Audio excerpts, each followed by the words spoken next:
नमस्कार, DD news पर आप देखना शुरू कर चुके हैं हमारा खास प्रोग्राम। इस वक्त मैं हूं लाल चंद्र सिंह। अगले 1 घंटे में हम देखेंगे कुछ ऐसी खबरें जिन पर चर्चा जरूरी है, और ये चर्चा हम करेंगे अपने संवाददाताओं और खास मेहमानों के साथ। और आज सबसे पहले हम बात करने वाले हैं कि इस बार के जम्मू कश्मीर के विधानसभा चुनाव में उमर अब्दुल्ला इतने ज्यादा नाराज क्यों दिखाई पड़ रहे हैं। कभी निर्दलियों के चुनाव लड़ने पर नाराज हो जाते हैं, तो कभी जो विदेशी मेहमान वहां पर मतदान देखने के लिए कल गए तो उसको लेकर उमर अब्दुल्ला नाराज हो गए हैं। आखिर उमर अब्दुल्ला की असली दिक्कत क्या है, इसकी पड़ताल करेंगे आज सबसे पहले। और इसके बाद हम बात करेंगे कि अमेरिका में मंदिरों पर जो हमले हैं वो कौन कर रहे हैं।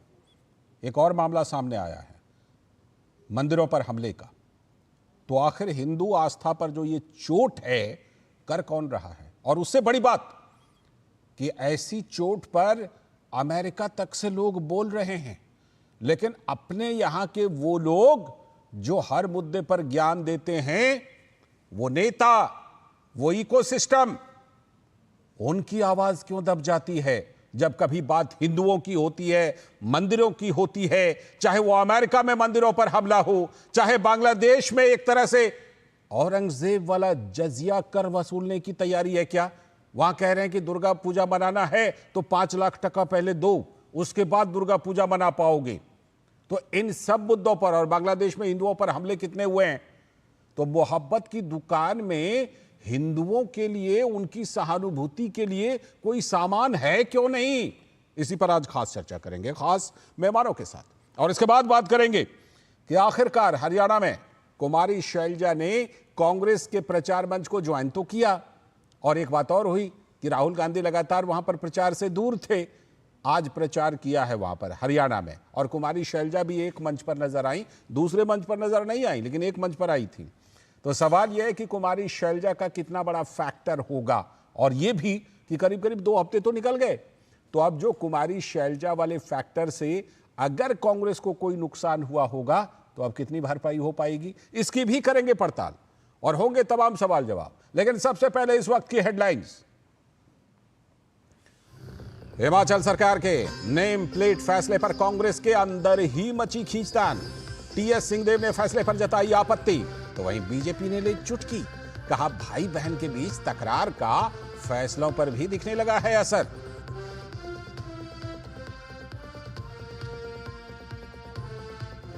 मुंबई में अब बारिश के लिए रेड की जगह पर ऑरेंज अलर्ट। सभी लोकल ट्रेनों का अब संचालन सामान्य, लेकिन स्कूल कॉलेज आज बंद, और लोगों को घरों में ही रहने की दी गई है सलाह। जम्मू कश्मीर के चुनावी घमासान में आज भाजपा की तरफ से अमित शाह से लेकर योगी आदित्यनाथ पर दारोमदार। तो वहीं इधर हरियाणा में राहुल गांधी कांग्रेस के चुनाव प्रचार को दे रहे हैं धार। प्रवर्तन निदेशालय ने ऑनलाइन गेमिंग ऐप के खिलाफ की बड़ी कार्रवाई। करीब 25 करोड़ रुपए की रकम को किया गया फ्रीज। फी विन गेमिंग ऐप के खिलाफ की गई कार्रवाई। अमेरिका में हिंदू मंदिरों पर एक और हमला। ताजा मामला कैलिफोर्निया के सैक्रामेंटो का। इससे पहले भी न्यूयॉर्क के स्वामीनारायण मंदिर में की गई थी तोड़फोड़। भारत में हर मुद्दे पर बोलने वाले नेताओं की चुप्पी पर सवाल।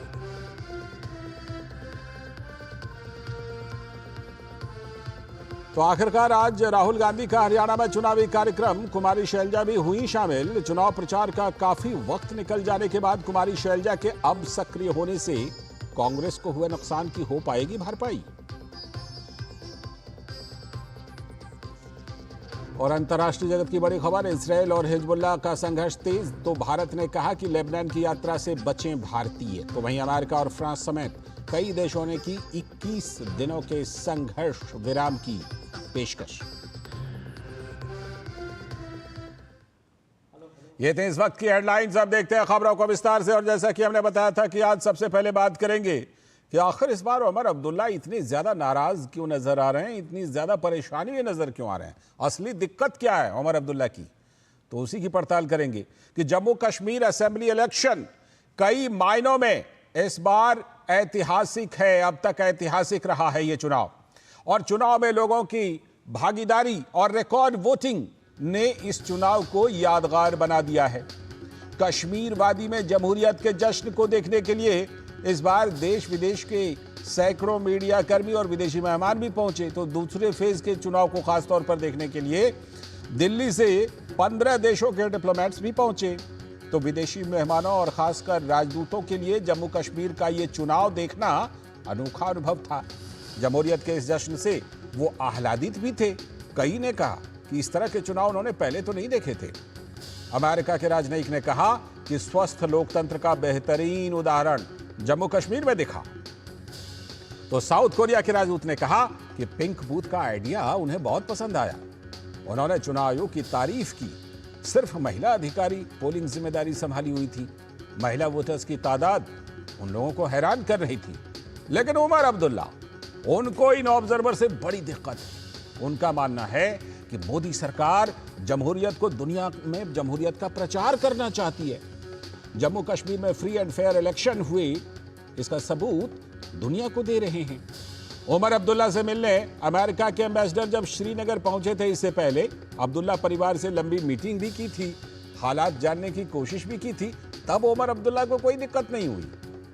घर पर विदेशी राजदूत के साथ वार्तालाप को किसी पार्टी ने मुद्दा नहीं बनाया कि सिर्फ एक पार्टी के घर पर, एक पार्टी के नेता के घर पर क्यों मिल रहे हैं। लेकिन अन्य देश जब ऑब्जर्वर की हैसियत से वहां पहुंचे कल, तो फिर उमर को दिक्कत हो गई। क्यों दिक्कत है? दिक्कत इसलिए भी कि अब्दुल्ला परिवार ने शायद जमहूरियत को कभी जश्न माना ही नहीं, सिर्फ सत्ता के लिए। कुछ परिवार, अब्दुल्ला परिवार सहित, लोकतंत्र का इस्तेमाल किया करते थे और आज जम्मू कश्मीर में हालात बदल गए हैं। तो शायद यह बदला हुआ हालात रास नहीं आ रहा है।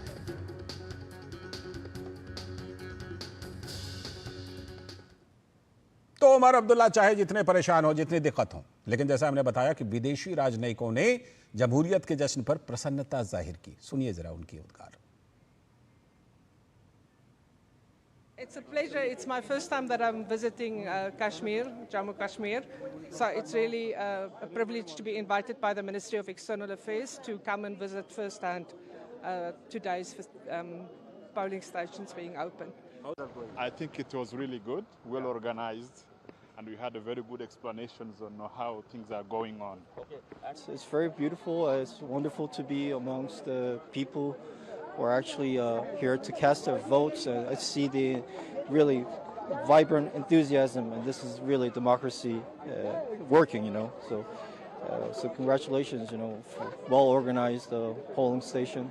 What I see that people are just excited to vote. And they're bringing children so that they can start learning how the democratic process is. This will be the very good voters later because they are learning the process. They're still when they're still little kids. So this is so fascinating to me. Of course, important for us to visit different states and territories in India to see the election and to talk to the people. That's the most important thing.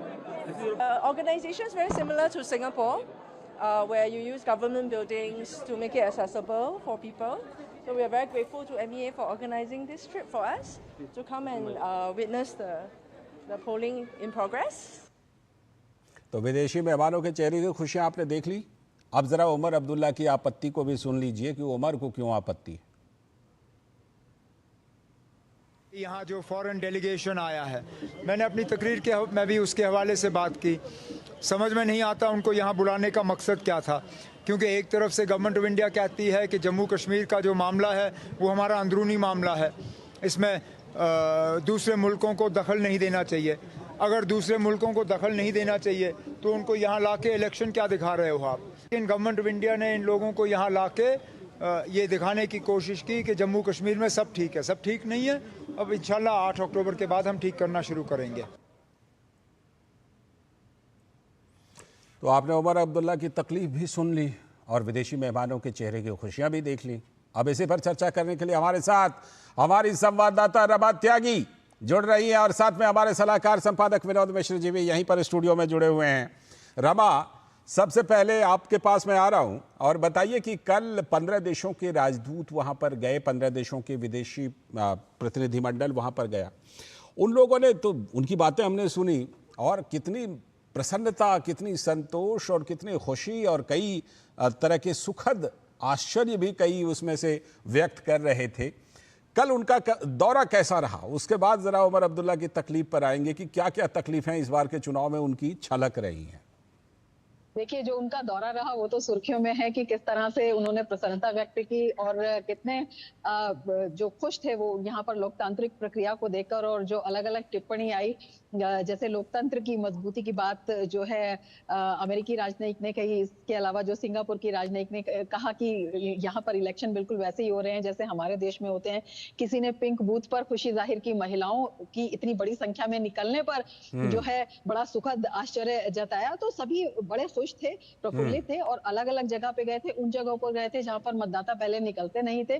तो एक लोकतांत्रिक छवि, क्योंकि जम्मू कश्मीर पर जो है पूरे देश ही नहीं पूरी दुनिया की निगाह रहती है, तो ऐसे में राजनयिकों का वहां आना। और उमर अब्दुल्ला की तकलीफ की आप बात कर रहे थे, वो कह रहे थे मुझे मकसद समझ नहीं आता। उनके इन ना समझ आने में ही जो है मकसद छिपा हुआ है, क्योंकि उमर अब्दुल्ला जो फेक नैरेटिव करवा रहे हैं, जो फेक नैरेटिव 370 के बारे में उन्होंने कहा, तो उस पर कड़ी चोट ये दृश्य करते हैं जो कल यहाँ पर विदेशी प्रतिनिधि थे उन्होंने देखे। बहुत ही आपने एकदम सही कहा। वो कहते हैं कि यहाँ पर ये हो गया, वो हो गया, ये नहीं होता, डर है, लोग परेशान हैं, खुश नहीं है, किसी का सिस्टम में विश्वास नहीं है। तो सिस्टम में विश्वास वहां पर जो विदेशी प्रतिनिधि हैं उन्होंने आकर देखा, तो ये नैरेटिव खड़ा करने की कोशिश कर रहे थे, उस पर एक करारी चोट हुई, तो उनको तकलीफ हुई। एक महीना पहले अमेरिकी राजनयिक से उनकी बातचीत होती है, तब उन्हें उसमें कोई संशय नजर नहीं आता, वो तस्वीरें हम दिखा रहे हैं, कोई परेशानी नहीं आती, वो तस्वीरें लगातार टेलीविजन पर दिखा भी रहे हैं। ठीक है, में जो सच निकल कर आया ना, जो सच है वो उन्हें परेशान कर रहा है। बिल्कुल, लौटता हूँ आपके पास, रमा बने रहिएगा हमारे साथ विनोद जी भी जुड़े हुए। विनोद जी, इस बार लगता है उमर अब्दुल्ला जी का बिल्कुल एकदम नाराजगी का एक पूरा सिलसिला चल रहा है। कभी निर्दलियों के चुनाव लड़ने से उनको आपत्ति है, कल तो आपत्ति इतनी बढ़ गई कि राहुल गांधी पर भी आपत्ति दर्ज करा दिया कि जम्मू में कीजिए जाकर रैली, यहाँ घाटी में क्या कर रहे हैं। और अब ये विदेशी मेहमानों की इस यात्रा पर उमर अब्दुल्ला को इतनी आपत्ति क्यों, जबकि ड्राइंग रूम की तस्वीरें हम दिखाई रहे थे, अमेरिकी राजदूत जब उनके घर के ड्राइंग रूम में गए थे। लाल जी, इसे कहते हैं हिपोक्रेसी।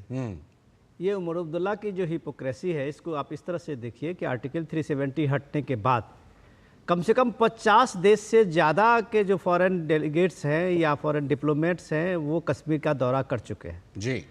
और कश्मीर का दौरा उनके करने से जो नैरेटिव बनाया गया था कश्मीर के अगेंस्ट में, उसको लेके उमर अब्दुल्ला को ये लगने लगा, या और दूसरी पार्टियां हैं, कि उनका नैरेटिव यहाँ फेल हो रहा है। और वो फॉरेन डेलीगेट्स के जाने का सबसे बड़ा एक मुखर विरोध करने के लिए उमर अब्दुल्ला तब भी सामने आए थे। लेकिन जब आप पिछले दिनों देखा कि अमेरिका के राजदूत खुद चल के कश्मीर पहुंचे और श्रीनगर में एक लंबी मुलाकात की उमर अब्दुल्ला से और अब्दुल्ला परिवार से, फारूक अब्दुल्ला से, उमर अब्दुल्ला को इस पे कोई आपत्ति नहीं है कि अमेरिका के एम्बेसडर श्रीनगर कैसे पहुंचे हैं उनसे मिलने के लिए। ये उनकी अपनी पर्सनल मुलाकात होगी, जो भी एक रीजन होगा वो मैं नहीं बता सकता जी। लेकिन अब सवाल ये है कि क्या इस बार के जो इलेक्शन में, जम्मू कश्मीर के इलेक्शन में जो जमहूरियत का जश्न है, उसे देखने के लिए ये पहली बार कोई ऑब्जर्वर आए हैं क्या? इससे पहले भी दुनिया के कई देश के ऑब्जर्वर इस तरह के इलेक्शन में जाते रहे हैं। पिछले बार के भी इलेक्शन देखिए, उस समय में भी गए थे, तो क्या इसमें कोई फॉरेन कंट्री का इंटरवेंशन था?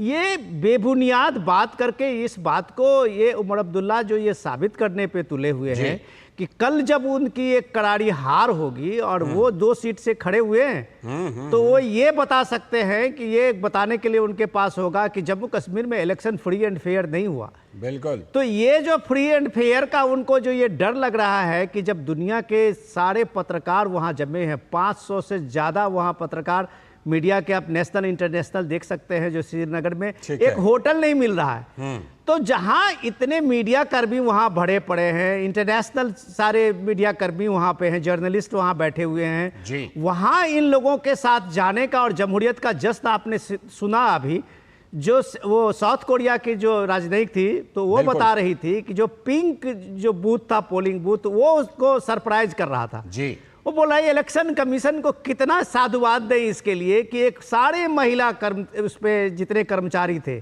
पोलिंग अधिकारी से लेके और गार्ड तक सारी महिला अधिकारी वहां पे इतनी बढ़िया से पोलिंग करा रही थी। क्या यही जम्मू कश्मीर के नैरेटिव ये लोग बता रहे थे अभी तक?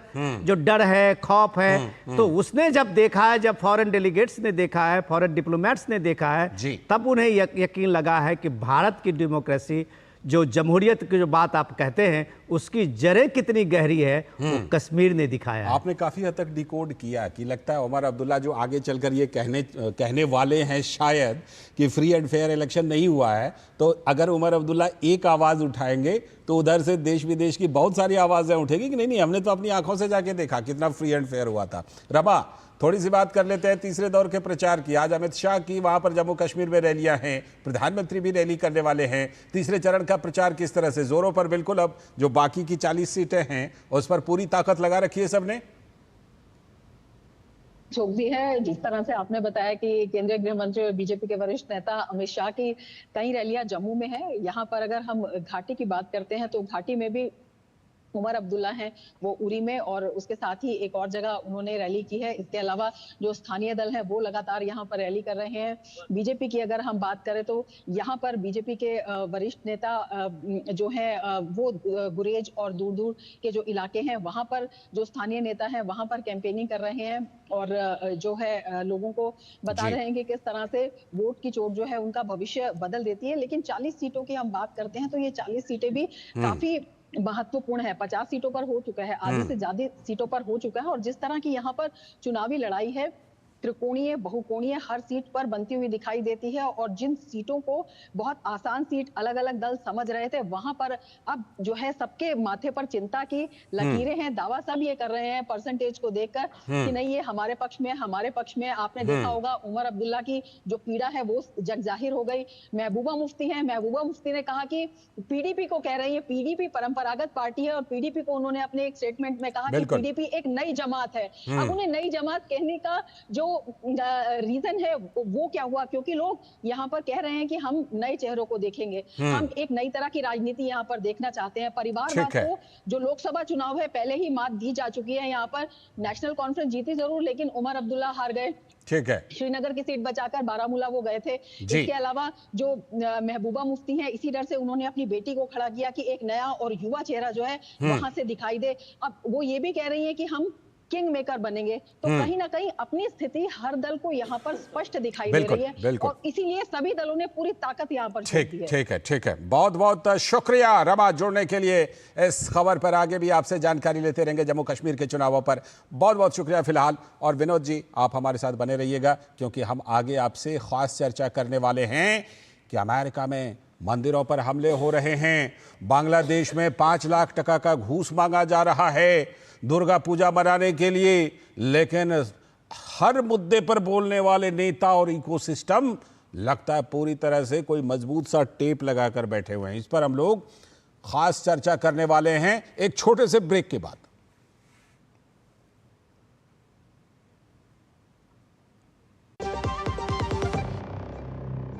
आपके घर के खाने में रेस्टोरेंट जैसा स्वाद ले आए MDH का शाही पनीर मसाला। पनीर को क्या मस्त बना डाला।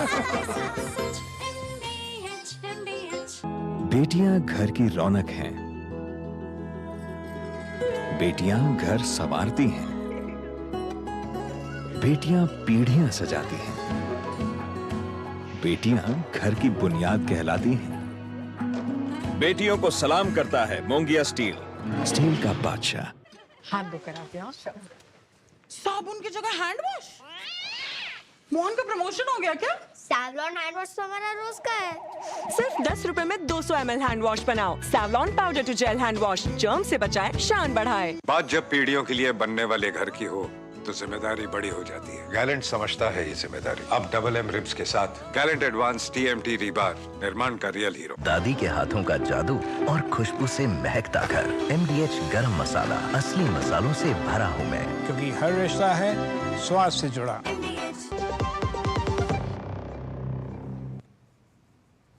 स्वागत है ब्रेक के बाद। आप देख रहे हैं DD न्यूज पर हमारा खास प्रोग्राम है इस वक्त। और जैसा कि ब्रेक पर जाने से पहले हमने बताया था कि अब हम खास चर्चा करने वाले हैं कि कुछ नेताओं और इकोसिस्टम के मुंह पर चुप्पी क्यों हो जाती है? जब कभी बात हिंदू आस्था पर चोट की आती है तो विपक्ष के नेताओं में क्यों खामोशी होती है? दरअसल मामला यह है कि अमेरिका में हिंदू मंदिरों पर हमले की एक बार फिर से खबर है। भारत में यह अक्सर चर्चा से दूर ही रहती है, आपने बहुत ज्यादा इस पर चर्चा सुनी नहीं होगी। हिंदू फोबिया से ग्रसित कुछ लोगों ने अमेरिका में दोबारा हमला करने की साजिश की है। एक के बाद एक हिंदू मंदिरों पर यह दूसरा हमला है। यह ताजा मामला कैलिफोर्निया के सैक्रामेंटो का है, जहां स्वामी नारायण मंदिर में उपद्रवियों ने तोड़फोड़ की और हिंदू वापस जाओ मंदिरों की दीवारों पर लिख डाला। इससे पहले भी न्यूयॉर्क में स्वामी नारायण मंदिर में तोड़फोड़ किया गया था। स्वामी नारायण मंदिर पर हमले को लेकर मंदिर कमेटी ने सोशल मीडिया पर अपनी प्रतिक्रिया भी दी है। लिखा है, बीते 10 दिनों में हमारे मंदिर को निशाना बनाया जा रहा है। कल भी हिंदू विरोधी नारे लिखकर और मंदिर को अपवित्र करने की कोशिश की गई। तो इन सब पर अमेरिकी सांसद रू खन्ना ने चिंता व्यक्त करते हुए कहा है कि हिंदू अमेरिकियों के प्रति इस प्रकार की नफरत और बर्बरता भयावह है और यह नैतिक रूप से गलत है। लेकिन बड़ा सवाल यह है कि हमारे यहां के प्रतिपक्ष के नेता राहुल गांधी भारत के अल्पसंख्यकों की चिंता अमेरिका में तो करते हैं, लेकिन अमेरिका में जो अल्पसंख्यक हिंदू हैं उनके मंदिरों पर हमले पर खामोश हैं। खालिस्तानी नेता गुरुपतवंत सिंह पन्नू ने राहुल गांधी के बयान की तारीफ की। सिखों के हालात के बारे में जो राहुल गांधी ने बयान दिया था उसको कहा पन्नू ने बिल्कुल सही है। लेकिन अब जब यह शक है कि खालिस्तानी आतंकवादियों के द्वारा ही ये अमेरिका, इंग्लैंड, कनाडा में ये हरकत की जा रही है मंदिरों पर हमले की, तो इस पर कांग्रेस पार्टी मौन साधे हुए। तो बड़ा सवाल यह कि आखिर मोहब्बत की दुकान को बांग्लादेश में हिंदुओं के उत्पीड़न पर कोई शब्द क्यों नहीं मिलता? क्योंकि बांग्लादेश की अब बात कर लेते हैं। दुर्गा पूजा के मौके पर पश्चिम बंगाल में तैयारी जोर शोर से चल रही है भारत में, लेकिन बांग्लादेश में सन्नाटा पसरा हुआ है। भारी संख्या में वहां बंगाली हिंदू रहते हैं। 8% हिंदू आबादी इस बार शायद दुर्गा पूजा नहीं मना पाएगी। दुर्गा पूजा को लेकर बांग्लादेश के केयरटेकर गवर्नमेंट ने कई फरमान सुना दिया है और एक तरह से मान के चलिए कि पूजा को लगभग प्रतिबंधित ही कर दिया है। मीडिया की खबरों की मानिए तो इस्लामी कट्टरपंथी जमात इस्लामी ने मंदिर समितियों को सीधी धमकी भेज दी है और कई समितियों को पूजा आयोजन के लिए 5 लाख टका देने की मांग की है। टका वहां का पैसा है, जैसे अपने यहाँ रुपया है वैसे बांग्लादेश में टका। बांग्लादेश के हिंदू के लिए दुर्गा पूजा सबसे बड़ा त्योहार हुआ करता है, लेकिन सरकार में शामिल जमात इस्लामी उन्हें 5 लाख टका घूस देने के लिए विवश कर रही है। पिछले दिनों कट्टरपंथियों ने मंदिरों में घुसकर देवी देवताओं की मूर्तियों को भी तोड़ दिया था। बरगुना जिले, वहां पर दुर्गा जी की मूर्ति तोड़ दी गई थी। सतखीरा में हिंदू समुदाय ने शिकायत दर्ज करवाई है कि कट्टरपंथियों ने दुर्गा की प्रतिमा और पंडालों में तोड़फोड़ की। हिंदू फोबिया से ग्रसित कट्टरपंथी जमात हिंदुओं को पलायन करने के लिए मजबूर कर रही है। वहां पर सनातन परंपरा और संस्कृति को लेकर दूषित प्रोपेगेंडा और बुद्धिजीवियों के षड्यंत्र ने हिंदुओं के साथ कुल मिलाकर एक बड़ी साजिश की है, जिसका खामियाजा समाज को देश के अंदर और बाहर दोनों जगहों पर भुगतना पड़ रहा है। लेकिन सवाल है इकोसिस्टम की खामोशी पर। तो भाजपा के प्रवक्ता अजय आलोक ने इस हमले को हिंदू आस्था पर प्रहार बताया और कहा कि सरकार को इस विषय को गंभीरता से लेना चाहिए। देखिए, इसको हमने गंभीरता से लिया है और भारत सरकार ने निश्चित तौर पर अपने कंसुलेट दूतावास को सूचित भी किया है और वो अमेरिकन प्रशासन के अधिकारियों के संपर्क में है। दोषी को नहीं किसी भी हालत में बचने नहीं चाहिए, ये हमारी अपील है अमेरिकन प्रशासन से। और स्वामीनाथन मंदिर से लोगों की आस्था सिर्फ यहाँ नहीं, अमेरिका में नहीं, पूरे विश्व में जुड़ी हुई है। दुबई हो, न्यू जर्सी हो, सैक्रामेंटोस हो, दिल्ली हो, हर जगह स्वामीनाथन मंदिर है। तो आस्थाओं पे जब भी प्रहार होता है तो सरकारों को बहुत गंभीरता से इसे लेनी चाहिए। और वहीं उत्तर प्रदेश सरकार में पर्यटन मंत्री जयवीर सिंह ने कहा है कि किसी भी देश में हिंदुओं पर हमला हो तो वहां के हिंदुओं को सजग हो जाना चाहिए।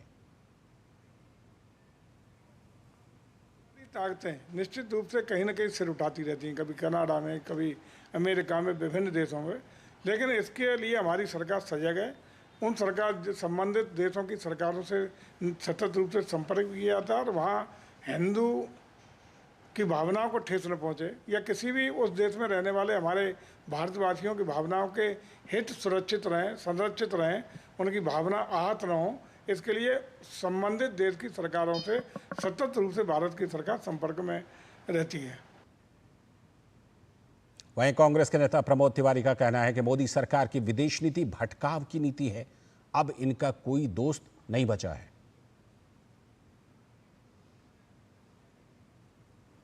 देश के बाहर जो हमारे लोग हैं उनको सुरक्षा देने में असफल रहे। कैलिफोर्निया में जिस तरह स्वामीनारायण मंदिर पर हमला हुआ, हिंदुओं के खिलाफ नारेबाजी हुई, तोड़फोड़ हुई, वो शर्मनाक है भारत सरकार के लिए कि वो विदेश में बैठे हुए लोगों को सुरक्षा नहीं दे पा रही। तो आज हम इसी पर चर्चा करने वाले हैं कि आखिर क्या हो जाता है हमारे बड़े बड़े नेताओं को, पूरे इकोसिस्टम को, जब हिंदुओं के मंदिरों पर हमले होते हैं, हिंदुओं पर हमले होते हैं और बांग्लादेश जैसी जगह पे दुर्गा पूजा नहीं मनाने दी जाती, अमेरिका जैसी जगहों पर भी मंदिरों पर हमले हो रहे हैं। बिल्कुल चुप्पी। मोहब्बत की दुकान में क्या हिंदुओं को सहानुभूति देने वाला सामान नहीं मिलता है क्या? इसी पर आज बात करेंगे। इसी पर खास चर्चा करने के लिए हमारे साथ राहुल लाल जी, राजनीतिक विश्लेषक और कांग्रेस के समर्थक। बहुत बहुत स्वागत राहुल लाल जी। हमारे साथ प्रसेनजीत बख्शी हमारे संवाददाता जुड़ चुके हैं और साथ में विनोद बंसल जी हमारे साथ, विश्व हिंदू परिषद के प्रवक्ता। बहुत बहुत स्वागत विनोद बंसल जी। और हमारे साथ एक और विनोद जी तो हैं ही जुड़े हुए, हमारे सलाहकार संपादक विनोद मिश्री जी हमारे यहाँ पर स्टूडियो में साथ में जुड़े हुए हैं। मैं ज़रा पहले कुछ अपडेट प्रसेनजीत दा से लेता हूँ। प्रसेनजीत दा, ये जो इस तरह की खबरें आ रही हैं, अमेरिका में हिंदुओं पर हमले हों, बांग्लादेश में 5 लाख टका मांगे जाने की बात हो, ये पश्चिम बंगाल में जो बंगाली संस्कृति के बात करने वाले नेता हैं, जो भद्रलोक वहाँ पर कहा जाता है कि ये भद्रलोक एक है जो कि बड़ी बंगाली संस्कृति को लेकर बड़ा, मतलब जिसे कहते हैं ना कि बड़ी बड़ी बातें बोलता रहता है, कुछ सुनाई पड़ा वहाँ पर या सब बिल्कुल एकदम खामोश है वहाँ?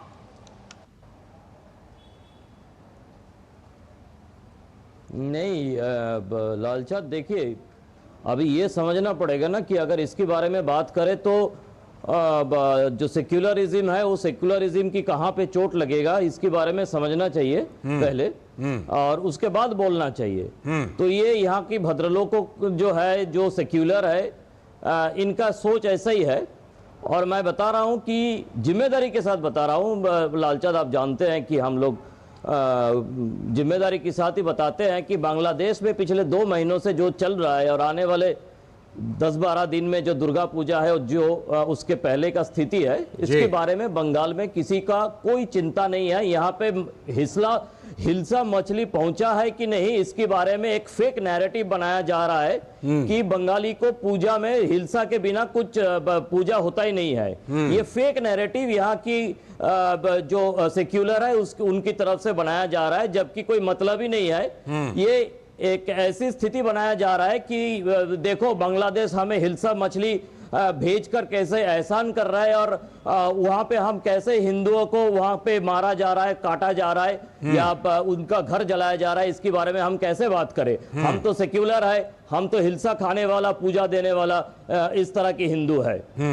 बिल्कुल आप एकदम सही कह रहे हैं। और थोड़ा सा और डिकोड मैं कर दूं ना, जो आपने कहा ना कि सेक्युलरिज्म का वो ज़रा नफ़ा नुकसान देख रहे हैं तराजू पे तौल कर, मुझे तो लगता है वोटों को तौल रहे हैं कि शायद हिंदू इस तरह से वोट करता नहीं, इसलिए जो है वोटों में के मामले में देखें कि कहाँ बोलने से फ़ायदा, कहाँ नुकसान है। बने रहिएगा हमारे साथ। विनोद जी, जो डिकोड मैंने किया दादा की बातों को, कि क्या जो मोहब्बत की दुकान में नहीं मिलता हिंदुओं की सहानुभूति का सामान, वजह यही है क्या कि कुछ हिंदू जातिवादी या दूसरे नामों पर वोट करते हैं, तो जब ये तौलने लगते हैं तो इनको वोट, उसमें वोटों का वजन नहीं दिखाई पड़ता क्या? इसीलिए चाहे अमेरिका में मंदिर पर हमला हो या फिर कहीं पर भी हिंदुओं की बात हो, हिंदुओं की सहानुभूति का सामान मोहब्बत की दुकान में क्यों नहीं मिलता?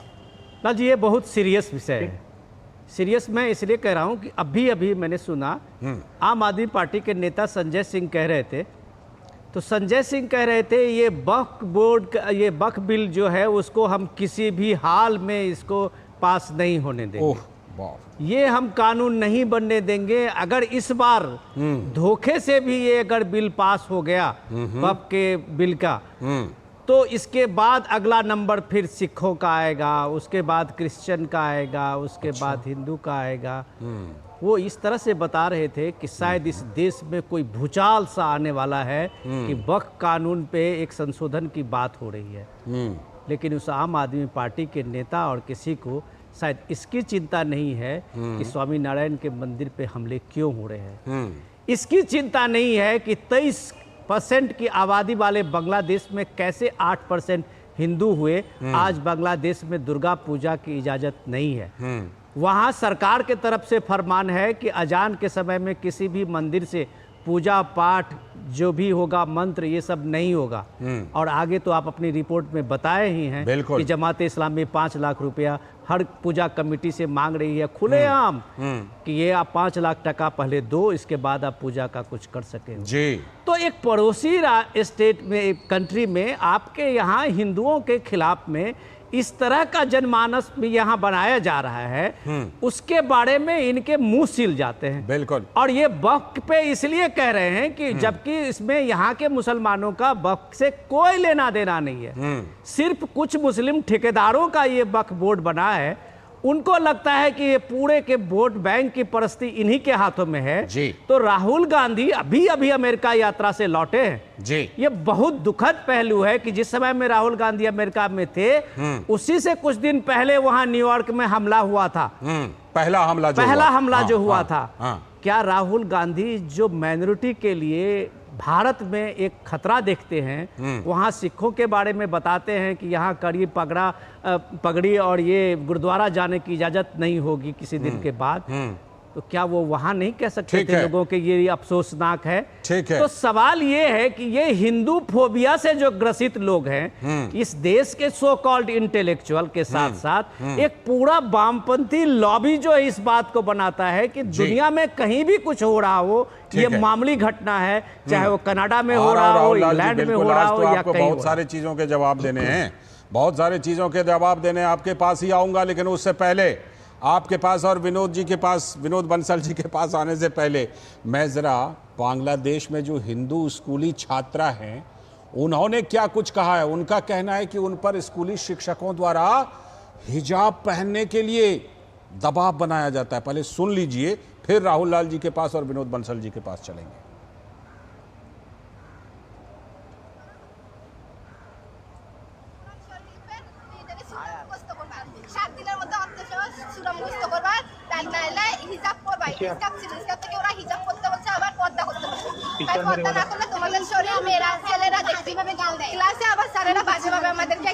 আমাদের ক্লাসে যে স্যার বললো যে তোমরা হিন্দু মেয়েরা কয়েকজন আছে দাঁড়াও, তারপর আমরা দাঁড়াইলাম, বলতেছে তোমরা হিজাব পড়ো না কেন? বললাম যে স্যার আমরা হিজাব কেন পড়বো, স্কার্ফ পড়বো। বাবা মাকে গালি দেয়, মূর্তি পূজা করলে কি হয়, মূর্তি পূজা করে লাভ কি, এসব কথা বলে। तो आपने बांग्लादेश की स्कूली छात्राओं की बात सुनी। मैं प्रसन्नजीत दा, राहुल जी के पास आने से पहले आपके पास ही इसीलिए मैं आ रहा था क्योंकि वो छात्राएं बंगाली में बोल रही हैं, तो मैं चाहता हूं कि ज़रा हमारे दर्शकों को, हमारे मेहमानों को आप ही बताइए कि ये स्कूली छात्राएं क्या क्या बोल रही थी। दादा मैं वही चाह रहा था लालचंद। पहली बात तो यह है कि ये छात्रा, इनका कहना है कि उनके टीचर उन लोगों को बताया कि स्कूल में तो आप 4-5 हिंदू लड़की है, आप भी हिजाब क्यों नहीं पहन के आती है, आप भी हिजाब पहन के आ जाइए तो सबको एक साथ एक जैसा देखने को लगेगा। पहली बात। और दूसरी बात यह है कि यही स्टूडेंट्स ने पहले कल बताया था कि इनको बताया गया कि हम हाथ में लाल तागा बांधते हैं ना, आप जानते हैं लाल सूता बांधते हैं, बिल्कुल लाल या पीला कहते हैं। तो वहां पे एक स्लोगन, बिल्कुल, तो वहां पे एक स्लोगन दिया गया। ये स्टूडेंट ने कहा, वहां पे एक स्लोगन दिया गया, जिनके हाथ में लाल तागा उनको भारत पाठा, मतलब भारत भेज दो, जिनके हाथ में लाल तागा उनको भारत भेज दो। अच्छा। ये जो स्कूली छात्रा है, इनका हालत अभी बांग्लादेश में ऐसा ही है। बस यही मैं कहना चाहता था लालचंद। बिल्कुल, मैं भी चाह रहा था कि पहले आपसे हम लोग उस चीज को हिंदी में जरूर समझ लें और अपने खास मेहमानों तक भी इस बात को रख लें। अब राहुल लाल जी के पास मैं चलता हूं। राहुल जी, सबसे पहले आपसे बात, अमेरिका में हिंदू मंदिरों पर हमले की। राहुल गांधी जी ने भारत में सिखों पर नकली खतरे की बात उठाई तो पन्नू गदगद हो गया, पन्नू उछलने लगा, पन्नू लेटर लिख करके समर्थन करने लगा। वहां पर जो असली खतरा जो हिंदुओं पर है, उस पर क्यों राहुल गांधी और कांग्रेस, पूरी की पूरी कांग्रेस पार्टी की मोहब्बत की दुकान में कोई सामान क्यों नहीं मिल रहा? राहुल लाल जी, लालचंद जी, कांग्रेस पार्टी के मोहब्बत के दुकान में सारी सामान मिल रही है, उसके बारे में तो मैं बात रखूंगा जी। लेकिन पहले जरा ममता बनर्जी जी का मैं बात रख दूं कि जब वहां पे बांग्लादेश में ये घटनाएं घट रही थी, छात्र आंदोलन कर रहे थे, तब ममता बनर्जी ने बड़ी कठोर टिप्पणी उस समय की थी और भारतीय विदेश मंत्रालय ने बड़ी कड़ी आपत्ति प्रकट की थी कि पश्चिम बंगाल की मुख्यमंत्री बांग्लादेश के घटनाओं पर टिप्पणी कैसे कर सकती है, वो मुख्यमंत्री है, विदेश मंत्रालय देखेगा इन चीजों को। तो सही कहा था, गलत क्या कहा था? सही कहा था। राहुल लाल जी, आप गलत बोल रहे हैं, आप गलत बोल रहे हैं, पहले आप अपना सुधार कर लीजिए। सुनिए, आप लोग ऐसे कुछ भी बोलने के लिए तैयार हो जाते हैं। वो बांग्लादेश के बारे में विनोद जी कुछ बात रख रहे हैं, फिर आप सुन लीजिए, करेक्शन करिए। मैं उस मीटिंग में वहां के शरणार्थियों को शरण देने की बात कर रही थी। हाँ, उस रैली में मैं हाजिर था। इसी एक मिनट जरूर उस रैली में मैं हाजिर था। राहुल लाल जी, गलत बयान मत कीजिए। मैं हाजिर था और मुझे पता है वहां पे ममता बनर्जी ने क्या कही थी। आप गलत बयान मत कीजिए। उन्होंने मुसलमानों को जगह देने के लिए बात की थी। उन्होंने किया, वहां के हिंदू को बारे में बात नहीं की थी। मैं उस 21 जुलाई की रैली में मैं खुद हाजिर थी। वो खुद वहां पर मौजूद थे। राहुल लाल जी वो खुद वहां मौजूद थे। लालचंद जी, देखिए, मैं तो वहां मौजूद नहीं था, लेकिन जो खबरें हमने पढ़ी उसमें ये चीजें थी कि जो छात्र आंदोलन कर रहे थे उस मामले पे भी टिप्पणी थी ममता बनर्जी तो, और हमारे विदेश मंत्रालय ने कहा कि भाई विदेश के मामले पे विदेश मंत्रालय, मुझे भी अच्छी तरह याद है, विदेश मंत्रालय ने कहा था, उन्होंने, ममता बनर्जी ने कहा था कि वहां से शरणार्थी आएंगे ना तो हम पश्चिम बंगाल में रख लेंगे। तो विदेश मंत्रालय ने कहा था कि ये हमारा मामला है, ये राज्यों का मामला नहीं होता, और सच कहा था। इसमें गलत क्या कहा था? खोल देंगे। वही तो लालचंद जी, जब विदेश मंत्रालय कह रहा है ना, सुन तो लीजिए भाई, ये सारी चीजें बांग्लादेश में जो चीजें हो रही है, इसको निपटाने का काम भारत सरकार और विदेश मंत्रालय का। विदेश मंत्रालय ने जब उन्हें चुप रहने के लिए कह दिया तो वो चुप है। अब मैं आता हूं कांग्रेस के मामले के ऊपर कि कांग्रेस के दुकान में बिल्कुल प्यार मोहब्बत सारी चीजें, वही चीजें चल रही है। वहां पे प्यार मोहब्बत सबों के लिए मौजूद है, और जो हिंदू अल्पसंख्यक हैं उनके लिए भी प्यार मोहब्बत मौजूद है। तो बांग्लादेश से शुरुआत करता हूं, जिसमें दिल्ली में जब वहां पे सत्ता परिवर्तन की स्थिति हुई और वहां की पूर्व प्रधानमंत्री भारत आ गई, तब दिल्ली में सर्वदलीय बैठक हुई और सर्वदलीय बैठक में राहुल गांधी ने खुल के कहा कि हम सरकार के साथ हैं। इसलिए राहुल गांधी का कोई बयान नहीं आया, लेकिन सर्वदलीय बैठक में राहुल गांधी ने ये चीजें कही थी। एक बयान और, प्रियंका गांधी जी का 12 अगस्त का ट्विटर पर ट्वीट अभी भी देख लीजिए। उन्होंने कितने घंटे बाद वो ट्वीट आई थी, हमें अच्छी तरह याद है। कितने घंटे के बाद वो ट्वीट आई थी, अच्छी तरह याद है। और ये भी हमें याद है कि लंबे समय तक हिंदुओं का नाम तक नहीं लिया कि बांग्लादेश में हिंदू। और दूसरी बात कि सिखों पर नकली खतरा यहां दिखाई पड़ जाता है, और हिंदुओं पर जो अमेरिका और बांग्लादेश में असली खतरा है वो क्यों नहीं दिखाई पड़ता। इसीलिए पूछ रहे हैं कि क्यों नहीं मोहब्बत की दुकान में सामान है। मैं अमेरिका पहुंच रहा हूँ, बस अब हमारी गाड़ी अमेरिका ही पहुंचने वाली है। पहुंचाइए। हाँ, तो मैं कह रहा हूँ कि उस समय प्रियंका गांधी ने जो ट्वीट किया है, अभी भी 12 अगस्त का वो ट्वीट है, और उन्होंने बांग्लादेश सरकार को बड़ी खरी खोटी सुनाई कि वहां पे हिंदुओं के साथ जो अन्याय हो रहा है उसे किसी भी हालत में बर्दाश्त नहीं किया जाएगा। खोटी सुनाई है। ठीक है, विनोद बंसल जी, विनोद बंसल जी के अमेरिका आ जाऊं थोड़ा सा मैं, क्योंकि आप अमेरिका के मामले को उठा रहे हैं। ठीक है, अमेरिका को बोलिए। राहुल गांधी क्यों नहीं बोल रहे हैं अमेरिका में मंदिरों पर हमले जो हो रहे हैं उस पर? लालचंद जी, आपको पता है कि राहुल गांधी अमेरिका यात्रा पे गए हुए थे और वहां पे उन्होंने भारत विरोधियों से बातचीत भी की थी और कठोर चेतावनी भी दी थी। इतनी ज्यादा यहाँ पे आलोचनाएं हुई, उनके पीरियड में ऐसी कोई घटना न घटी। प्रधानमंत्री किसको चेतावनी दी? इल्हान उमर से तो मुलाकात की थी, पन्नू ने तारीफ की, चेतावनी किसको देकर आए हैं वहाँ? इल्हान उमर कोई चेतावनी देकर आए थे राहुल गांधी वहां पे। वो नेता प्रतिपक्ष राहुल लाल जी कई बार जो है बड़ी दिलचस्प चीजें रखते हैं। ठीक है, मुझे अब विनोद बंसल जी को लाने दीजिए, फिर लौटूंगा आपके पास। विनोद बंसल जी, क्या आपको मोहब्बत की दुकान में अपने लिए, क्योंकि आप विश्व हिंदू परिषद से जुड़े हैं, मोहब्बत की दुकान में अपने लिए कोई सामान नजर आया कि नहीं आया? अमेरिका में मंदिरों पर हमले हो रहे हैं, बांग्लादेश में 5 लाख टका घूस मांगा जा रहा है हिजाब पहनने के लिए कि एक जैसे दिखोगे, हिजाब पहन लो। अगर यहाँ पर कोई कह दे कि जरा हाथ में सब लोग कलावा बांध लो या कुछ ऐसे भगवा गमछा ले लो, तो पता नहीं यहाँ से 7 समंदर पार तक एकदम तूफान हो जाएगा। वो चीजें आ रही हैं सामने कैमरे पर। बताइए विनोद बंसल जी। निश्चित रूप से लालचंद जी आपकी भावनाओं को मैं समझता हूँ, लेकिन इससे पहले मैं एक बात बताता हूँ कि आपके डिबेट में देखिए 2 विनोद और 2 लाल है, लेकिन एक लाल जबरदस्त आपने जोड़ा, राहुल का लाल है, दूसरा राहुल का लाल है। अच्छा, दोनों मंत्र है ना जी। और जो कलावा में भी पहना हुआ ये देखिए, लेकिन कलावा आप भी दिखा रहे हैं, राहुल लाल जी के हाथ में कलावा है, ये बात सही है। और भाई वो भी जमींदारी ब्राह्मण है यार, मैंने थोड़ी कर रहा हूँ, मैंने नहीं कहा, मैंने सर्टिफिकेट नहीं माना। राहुल जी मैं ये नहीं कह रहा था हिंदू नहीं है, लेकिन पता नहीं क्यों सर्टिफिकेट हिंदू, जब कांग्रेस की बात आती है, कांग्रेस के रिप्रेजेंटेशन की बात आती है, तो लालचंद जी समझ में नहीं आता लोग अपना हिंदुत्व का एजेंडा क्यों दिखाने लग जाते हैं, अपना सर्टिफिकेट क्यों दिखाने लग जाते हैं। हमें कोई संदेह नहीं है आपके हिंदू होने पर राहुल जी, लेकिन देखिए जो राहुल का लाल होना और राहुल द्वारा लहू लुहान करना या लाल करना, ये दोनों में मतलब बहुत समानता है। और देखिए जो दुकानी जिसका नाम मोहब्बत रखा हो, उसमें आखिरकार सामान हिंदुओं को कैसे मिला गया। वो तो प्यार और करुणा और जो समर्पण है उसकी अगर दुकान होगी भाई हिंदू तो नजर आएगा, कहाँ नजर आएगा बताओ आप। तो आप ये मतलब मुझे लगता है जो आजकल सोशल मीडिया पर चल रहा है कि गुनाहों का देवता क्यों कहा जाता है, शायद उस तरह की बातें आप कह रहे हैं। और राहुल लाल जी का कलावा क्या आपको दत्तात्रेय ब्राह्मण वाला जनेऊ नजर आ रहा है क्या विनोद जी? नहीं, देखिए राहुल जी का कलावा लाल है और आप दोनों लाल हैं, लेकिन दोनों के लाली में अंतर है ना जी। देखिए रंग तो एक है लेकिन मन एक नहीं है ना जी। ये समझना पड़ेगा आपको। सीधी दर्शक राहुल लाल जी काउंटर कीजिए। राहुल लाल जी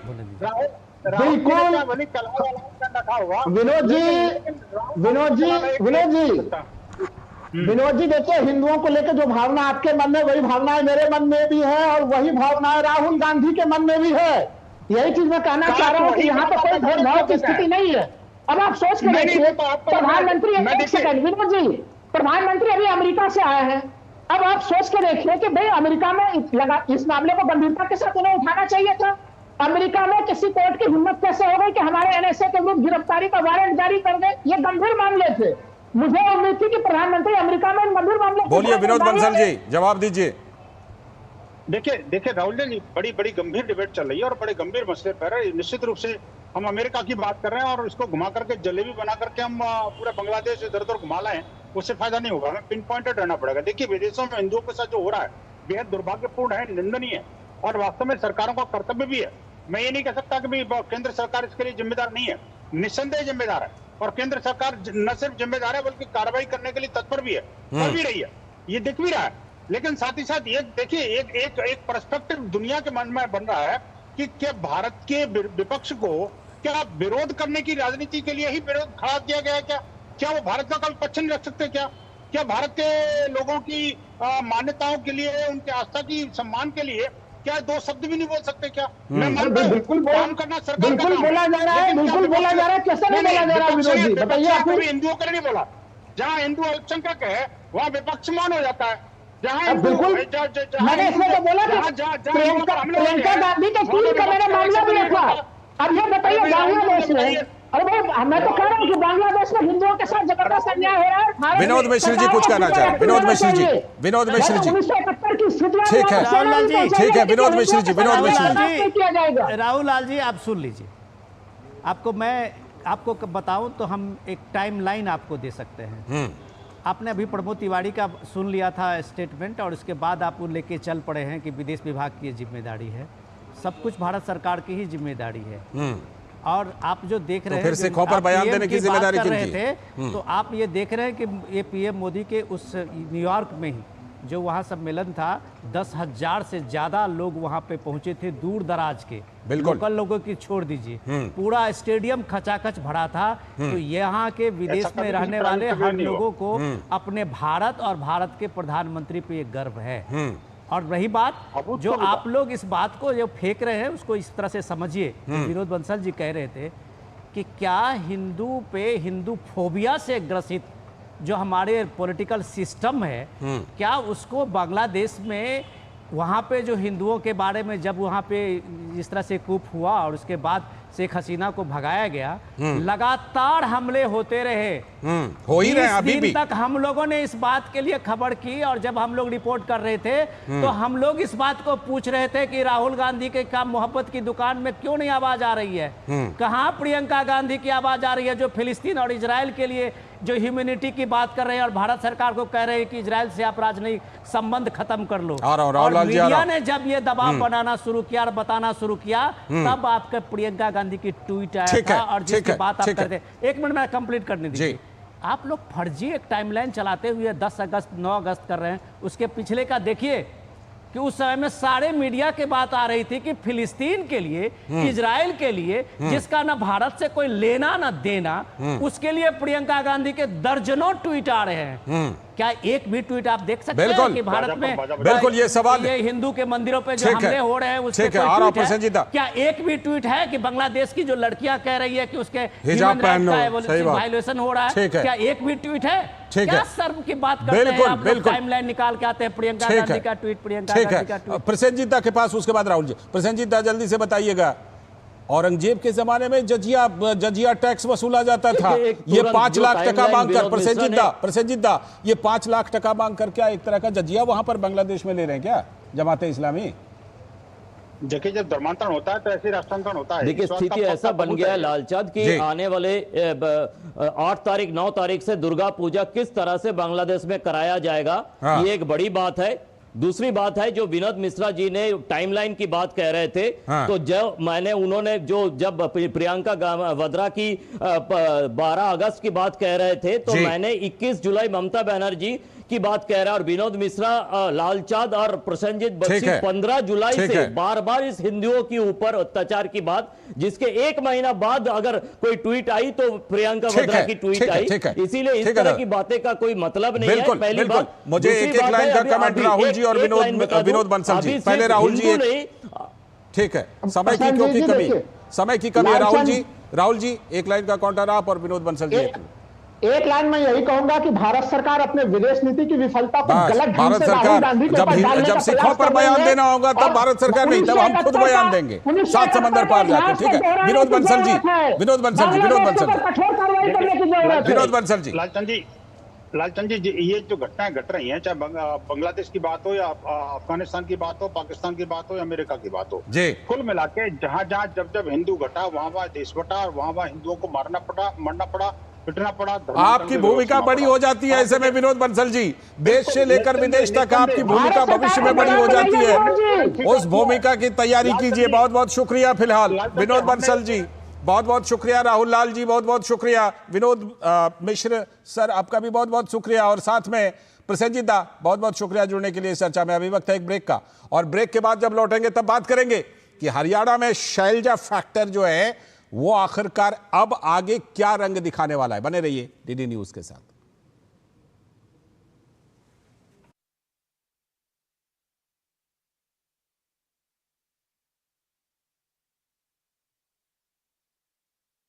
जय राम रमारमणम, आस्था और भक्ति के सागर में हो जाए सराबोर, कुल पाए जन्म, प्रभु राम के दर्शन कर भक्ति में हो लीन।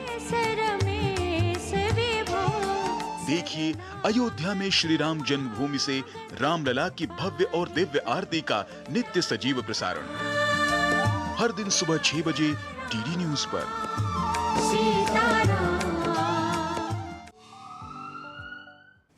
स्वागत है ब्रेक के बाद, आप देख रहे हैं इस वक्त। और अब जैसा कि हमने बताया था, अब हरियाणा चुनाव की बात करेंगे कि आखिरकार वहां पर कुमारी शैलजा जो हैं वो चुनाव प्रचार मंच पर उतर आई हैं। हरियाणा विधानसभा चुनाव की सरगर्मी तेज है, प्रचार में उतरे सभी पार्टियों के दिग्गज। कल प्रधानमंत्री नरेंद्र मोदी ने की थी चुनावी रैली, तो आज राहुल गांधी भी वहां मैदान में पहुंच गए। राहुल गांधी के हरियाणा में चुनाव प्रचार से अब तक दूर रहने पर सवाल उठ रहे थे। आखिरकार आज राहुल गांधी की हरियाणा में रैली हुई और कुमारी शैलजा भी उसमें एक रैली में शामिल हुई। लंबे समय से हरियाणा की बड़ी दलित नेता कुमारी शैलजा के कांग्रेस से नाराज रहने की चर्चा थी।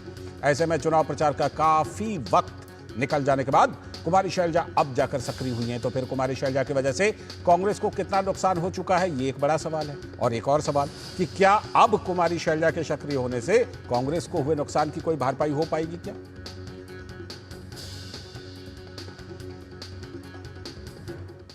तो कांग्रेस के नेता रणदीप सुरजेवाला का कहना है कि सीएम तो कोई भी बन सकता है, लेकिन यह फैसला आलाकमान करेगा।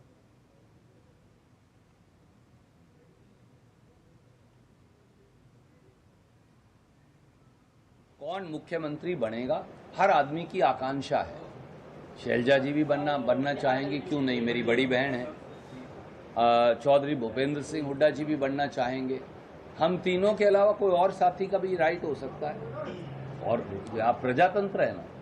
आखिर में ये निर्णय राहुल गांधी जी और खड़गे साहब करते हैं। जो वो निर्णय करेंगे वो हम सबको स्वीकार्य होगा। हम तीनों, अपने आप को भी उन्होंने शामिल कर लिया। तो कांग्रेस की कुमारी शैलजा का कहना है कि जनता भाजपा से त्रस्त हो गई है और कांग्रेस को एक विकल्प के तौर पर देख रही है। जनता पार्टी की 10 साल की जो सरकार रही, लोग उससे त्रस्त हैं, जन विरोधी सरकार रही, और आज लोग विकल्प कांग्रेस में देख रहे हैं। तो हरियाणा में आखिर शैलजा फैक्टर कितना बड़ा बन सकता है और क्या अब आगे जा करके कांग्रेस कोई भारपाई इसकी कर पाएगी, इसी पर चर्चा के लिए हमारे साथ बने हुए हैं हमारे सलाहकार संपादक विनोद मिश्र जी यहीं स्टूडियो में। विनोद जी, आखिरकार राहुल गांधी की भी दो बातें आज, जिसे कहते हैं ना आखिरकार अगर कहें तो दो चीज़ें दो आखिरकार हुई हैं। आखिरकार एक तो राहुल जी प्रचार में उतर गए हरियाणा में, और दूसरी बात कुमारी शैलजा भी सक्रिय हो गई आज। तो ये जो बीच में 2 हफ्ते ये चला पूरा टिकट बंटवारे से लेकर अभी तक, इसकी कितना नुकसान, कितनी भरपाई, क्या देख पा रहे हैं आप? लाल जी, अब मैं अगर आपके आखिरकार में एक आखिरकार और जोड़ दीजिए। बिल्कुल जोड़ दीजिए। प्रियंका गांधी अभी तक नहीं आई, ये भी एक आखिरकार है। वो आखिरकार कब आएगा पता नहीं। प्रियंका गांधी दिनों शिमला में है, हाँ। लेकिन वो हरियाणा के प्रचार में नहीं आई। प्रियंका गांधी इस बार जम्मू कश्मीर नहीं गई। हाँ। तो इसमें क्या आखिरकार हो सकता है, ये तो कांग्रेस पार्टी समझे कि पार्टी में किस तरह का चल रहा है। रही बात आज 2 हफ्ते के बाद शैलजा जी जो मंच पे दिखी है राहुल गांधी की एक मीटिंग में, वो एक आप कह सकते हैं एक सांकेतिक है जी। क्योंकि राहुल गांधी बड़े नेता हैं कांग्रेस के, और मल्लिकार्जुन खड़गे को आपको याद होगा कि मल्लिकार्जुन खड़गे की 2 रैलियां रखी गई थी और जिसपे कुमारी शैलजा का जाना था और वो नहीं गई। हाँ, तो मल्लिकार्जुन खड़गे की रैली कैंसिल हो गया जी। और आज वो नहीं चाहती हो कि शायद कुमारी शैलजा की कम से कम राहुल गांधी की जो रैली है वो कैंसिल हो हमारे कारण। तो शायद उन्होंने इस बात की हामी भरी और एक मंच से वो दिखी, जो आप प्रतिक्रिया भी दिखा रहे हैं। लेकिन दूसरे मंच पर नहीं दिखी। दूसरे मंच पे नहीं दिखी। तो सवाल ये है कि शैलजा जो नाराज हैं उसके पीछे कारण है कि स्टेट में अगर हरियाणा कांग्रेस को एक तरह से आप भूपेंद्र हुड्डा के जिम्मे छोड़ देंगे और कांग्रेस पार्टी के संगठन को कहेंगे कि आप सारे मिलजुल के अभी चुनाव लड़ लो, तो शायद अब पार्टी के संगठन के जो दूसरे नेता हैं उनको ये मंजूर नहीं है। आपने देखा जो शेड्यूल कास्ट में ही बड़े लीडर हैं अशोक तंवर, और यूथ कांग्रेस के बड़े लीडर रहे हैं, वो भी पार्टी छोड़ के बीजेपी में शामिल हुए। तो आप अगर कार्यकर्ताओं को उनके मेहनत और उनकी जो निष्ठा है उसके हिसाब से सम्मान नहीं देंगे, यही बात तो शैलजा कह रही है। यही सवाल तो शैलजा को कांग्रेस को परेशान करके रखा हुआ है कि भाई पिछले पॉलिटिकल कैरियर जो उनका 30-40 साल का है, उसमें उन्होंने जितनी मेहनत की है कांग्रेस पार्टी के लिए, क्या उसमें उनके बदले में अगर हर बार आप हुड्डा जी को सामने में रखते हैं तो फिर दूसरे कार्यकर्ताओं का क्या होगा? बीजेपी ने यही आदर्श तो दिखाया है कि बीजेपी ने जिस स्टेट में अभी आप चुनाव हुए हैं और जो चीफ मिनिस्टर बने हैं, तो कम से कम कार्यकर्ता को यह बात लगता है कि इस देश में मोदी भी प्राइम मिनिस्टर बन सकते हैं। बिल्कुल। इस देश में कभी आप देखिए कि जिस तरह के चीफ मिनिस्टर अभी बने हैं, विष्णुदेव साय बने हो, चाहे मोहन यादव बने हो, चाहे भजनलाल शर्मा बने हो, पहले शिवराज चौहान थे।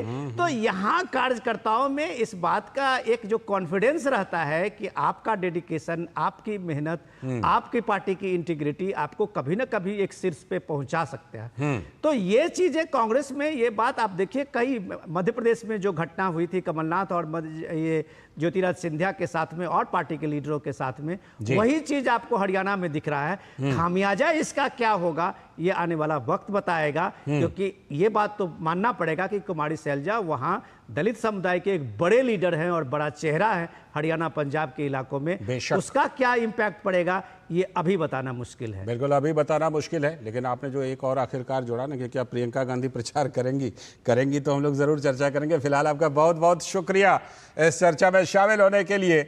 और इसी के साथ आज के इस वक्त में इतना ही। पूरी टीम को दीजिए अनुमति, कल फिर इसी वक्त हम ये खास प्रोग्राम इस वक्त लेकर हाजिर होंगे। नमस्कार।